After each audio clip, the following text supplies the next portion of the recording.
Assalamualaikum Baraya, salam beternak, salam ngari, tetap semangat. Kebetulan di pagi ini sedikit rada cedem cuacanya, kita membuat konten di sini.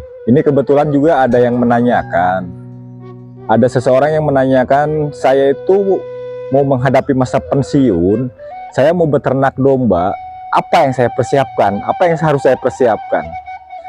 Nah, di sini akan kita sharing, kita berbagi. Ya, sebelum Anda beternak atau sebelum Anda mau memasuki domba Garut, Anda harus tahu dulu Anda itu mau ke fattening atau mau ke breeding. Itu ada di konten saya sebelumnya, nanti bisa dicek di sana. Breeding itu apa, konten itu, fattening itu apa. Dan kalau untuk namanya kita mau beternak itu yang harus dipersiapkan, yang pertama bang pakan, yang kedua masih bang pakan, yang ketiga masih bang pakan juga, yang keempat tata laksana kandang, yang kelima baru dombanya. Mungkin bertanya, kenapa bang pakan harus 3? Karena domba itu sebenarnya yang dibutuhkan domba itu adalah pakan dulu, terutama untuk menjaga kalau pakannya memenuhi, domba itu udah pasti sehat, udah pasti gemuk. Jadi bang pakan dulu disiapkan. Kenapa bang pakan harus disiapkan lebih matang, lebih banyak? Karena posisinya bang pakan ini kalau musim hujan memang melimpah, tapi kita mengantisipasi di musim kemarau. Di musim kemarau itu kadang-kadang rumput susah, domba makan ala kadarnya. Jadi domba itu perawatannya kurang, pakannya kurang. Jadi penuhi dulu bang pakan. Bang pakannya memang harus standar, harus penuh, dalam arti jadi misalnya kapasitasnya mau ngurus 5 domba atau 3 domba atau 4 domba, bang pakan dulu siapkan. Anda bisa prediksi sendiri di situ. Wah, 5 domba itu segini. Itu gimana prediksi Anda sendiri. Tapi siapkan sebanyak mungkin, minimal 2 kali lipat dari domba yang Anda mau pelihara. Kita masuk ke namanya tata laksana kandang. Kenapa? Ini pengalaman Baraya. Karena banyak orang yang memesan kandang ke saya. Kebetulan saya juga di sini Nararum ini ada namanya pembuatan kandang domba. Selain menjual domba juga kita pembuatan kandang domba. Jadi ada orang, bang saya mau bikin kandang kira-kira 2 hari harus jadi, dombanya udah mau datang bang besok. Wah, itu udah menurut saya ya nggak bisa seperti itu. Tapi ya memang namanya di sini saya istilahnya berjualan, ya paling saya memenuhi dulu. Nanti baru saya kasih sedikit pengalaman saya. Karena kalau kandang udah siap, bang pakan siap, kandang siap, itu domba masuk kapanpun aman, karena memang udah standar layak. Kalau mau kita masuknya ke fattening, ya kandang itu sesuai domba. Kalau dombanya kita mesen 5, ya kandangnya 5. Kalau mau kandangnya 4, ya dombanya 4. Kalau fattening ya, atau penggemukan. Tapi kalau mau breeding, itu beda. Misalnya beli domba 5, kandang 1 juga bisa, cuman ukurannya lebih luas. Karena domba betina itu ukuran 5 meter bisa masuk 6 domba. Dan bisa ada jali di situ nggak apa-apa. Tapi disiapkan juga kandang bersalin. Ada kandang bersalin. Ada di konten saya sebelumnya, bisa dilihat. Jadi untuk peternak atau namanya pemula, orang-orang yang mau menghadapi masa pensiun atau yang mau berinvestasi, apapun itu bentuknya, terutama dalam domba Garut, upayakan yang harus dipersiapkan bang pakan, bang pakan, bang pakan, tata laksana kandang, baru masuk dombanya. Tadi itu yang saya sebutkan itu hanya sebatas fasilitas kandang ya, fasilitas untuk domba.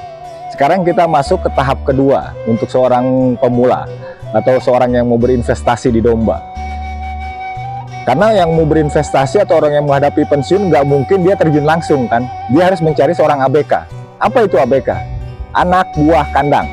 Jadi orang yang mengurus domba di situ. ABK ini harus dicari yang kompeten. Minimal dia punya 3 karakteristik yang sangat kuat. Yang pertama, mentalnya sudah teruji. Kedua, wawasan ilmu dombanya memang sudah ada. Yang ketiga, dia punya kemauan yang sangat kuat dan senang kena domba. Itu karakteristik seorang ABK yang benar-benar mapan. Jangan nyari ABK sembarangan. Saya mau ngarit, tapi pas begitu 1 bulan tiba-tiba musim kemarau, rumput susah, dia mundur. Nah, si penanam modal itu nanti yang susah. Karena apa?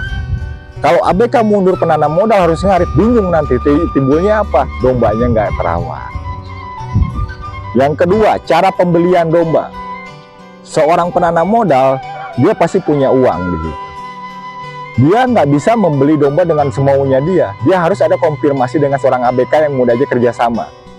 Misalnya, ada ABK, kita mau beli domba berapa, kesanggupan kamu berapa, tanya kesanggupan dia berapa. Misalnya dia kesanggupannya, saya sanggup 5, kita jangan kasih 5, kita kasih 4 dulu atau 3 dulu.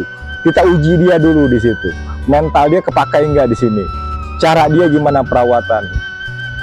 Dan seorang ABK itu ada yang namanya sistem gaji, ada yang namanya sistem paro, dan itu masalah itu tergantung di tempat Anda masing-masing caranya. Untuk sistem paro domba atau untuk sistem gaji domba nanti kita bahas lagi di konten selanjutnya. Jadi sekarang kita bahas tentang namanya orang yang mau berinvestasi di domba Garut dulu. Nah, tadi saya ABK udah kita bahas di sini. Sebenarnya kemajuan seorang peternak, kemajuan seorang yang punya investasi, kemajuan seorang yang punya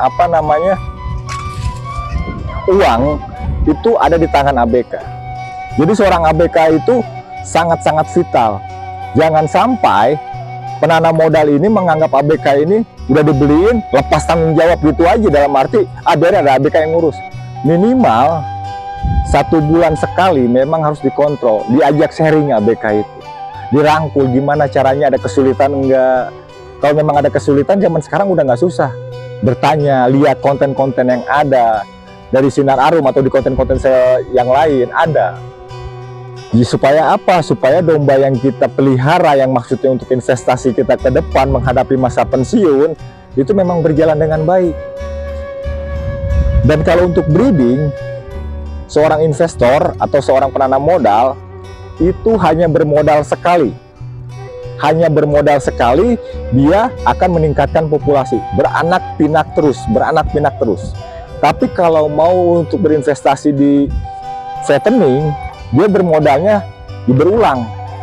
Kadang-kadang tahun ini dia bermodal 10 juta. Begitu dijual dia punya keuntungan 2 kali lipat, alhamdulillah. Dan begitu dia mau belanja lagi di tahun berikutnya, modal dia nggak 10 juta lagi. Karena harga domba Garut itu semakin tahun semakin naik. Jadi itu pilihan buat Anda. Anda mau ke breeding atau ke fattening, silahkan. Itu gimana keinginan Anda dan keinginan si ABK tadi. Dan kalau untuk penanaman rumput atau namanya ini, ABK itu sudah pasti mengerti. Kalau dia punya rumput budidaya seperti pakcong, odot, kaso atau apapun itu, dia harus mencampur dengan rumput-rumput yang lain. Jadi nggak hanya monoton di situ. Jadi domba itu pakannya memang hijauan, dan kalau memang istilahnya dia punya uang lebih, bisa dia dengan pakan penguat seperti ada hampas tahu, hampas tempe, ongok, singkong atau apapun itu, bebas. Makanya di sini jangan sampai seorang investor itu terjeblos dalam bermain domba. Karena bermain domba itu sebenarnya sangat-sangat menyenangkan. Karena apa?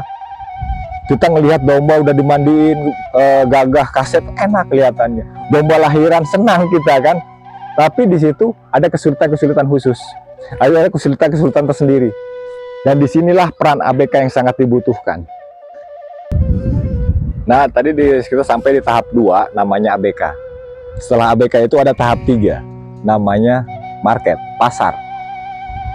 Jadi seorang investor yang saya katakan tadi, dia harus tahu dulu di lingkungan dia itu ramainya apa. Apa domba Garut, apa domba Texel, apa domba sayur, atau domba daging, atau domba Merino. Dia harus tahu dulu di tempat dia itu lagi ramainya apa. Misalnya di sana juga sama bang, ramai domba Garut, ya kita terjun domba Garut. Cuman sebelum terjun kita harus tanya-tanya dulu, berapa sih harga domba Garut. Nah, ini yang harus digarisbawahi. Domba Garut itu tidak ada patokan harga, kecuali yang apkir ya, hitungan daging itu ada. Kalau untuk domba Garut yang larinya ke tangkas, ke penghobi, ke seni, itu harganya sangat-sangat luar biasa. Jadi istilahnya nggak ada patokan harga, apalagi Anda beli di lapang, Anda tuh di Pamidangan, itu harganya pasti tinggi.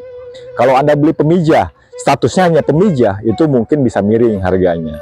Dan itu pun pemijah-pemijah yang belum punya nama biasanya. Tapi kalau pemijah-pemijah yang udah punya nama, itu memang harganya lumayan. Karena anaknya pun nanti begitu turunan-turunannya mudah untuk dijual. Jangan sampai di sini, kenapa saya katakan yang sangat penting, jangan sampai Anda begitu membeli harganya fantastis, begitu menjual bingung, oh harganya rendah. Di mana kesalahan saya? Nah, itu harus diperhatikan. Pertama tadi, lingkungan Anda dulu Anda lihat. Setelah itu, Anda cross-check harga. Di farm ini cross-check harga. Begitu Anda cross-check, harganya kira-kira nggak mungkin sama lah, pasti ada selisih sedikit. Kalau memang Anda bogoh, Anda minat, ya silahkan Anda ambil. Nah, itu untuk masalah harga. Domba Garut marketnya yang saya alami, itu sangat mudah. Ada di konten saya sebelumnya, bisa dilihat. Jadi jangan sampai penanam modal ini hanya ngikut orang, wah di sana tuh domba Garut harganya sekian. Sedangkan di tempat mereka, domba Garut itu nggak ada harganya. Dalam arti lebih banyaknya orang cenderungnya ke domba-domba sayur misalnya. Ya percuma, ikut aja domba sayur. Tapi masukkan domba Garut sedikit demi sedikit. Untuk namanya apa? Mungkinnya Anda bisa merubah pola pikir di sana. Orang jadi tertarik dengan domba Garut. Anda jadi pelopor di sana. Wah, bapak itu domba Garut. Ah, kita beralih. Jadi Anda bisa mempengaruhi lingkungan itu dengan beternak domba Garut. Yang tadinya domba sayur, Anda bisa merangkul mereka dengan domba Garut. Itu target-targetnya. Jadi itu hanya sebatas kita sharing untuk seorang pemula yang mau beternak atau seorang investor yang mau berternak. Jangan sampai dia terjeblos terlalu dalam, jangan sampai dia malah mengalami kerugian yang sangat besar. Caranya seperti itu. Harus tetap di cross check, bertanya kepada yang lebih paham, bertanya kepada senior-senior Anda. Jadi istilahnya, jangan sampai uang yang Anda investkan itu malah tidak menghasilkan apapun. Minimal modal Anda bertahan, hasil ya gimana nanti dari faktor 3 tahapan tadi. Pertama, fasilitas, kedua ABK, ketiga target pasar. Itu keuntungan yang bisa Anda dapatkan kalau Anda bisa memenuhi 3 syarat itu di lingkungan Anda. Kalau masalah istilahnya modal Anda, bertahanlah dulu dengan modal yang ada. Tapi satu saya penekanan di sini, untuk para investor atau orang yang mau berternak domba, pemula atau apapun itu yang baru mau memulai, kalau Anda mau masuk ke breeding, Anda hanya bermodal sekali, Anda tingkatkan populasi sebanyak-banyaknya. Tapi kalau Anda mau bermain di fattening atau penggemukan, Anda harus bermodal setahun sekali. Tapi itu semua tetap menghasilkan, tetap berpotensi. Oke, jadi itu aja Baraya. Kita sharing pada pagi hari ini. Salam beternak, salam ngarit, tetap semangat Baraya. Assalamualaikum.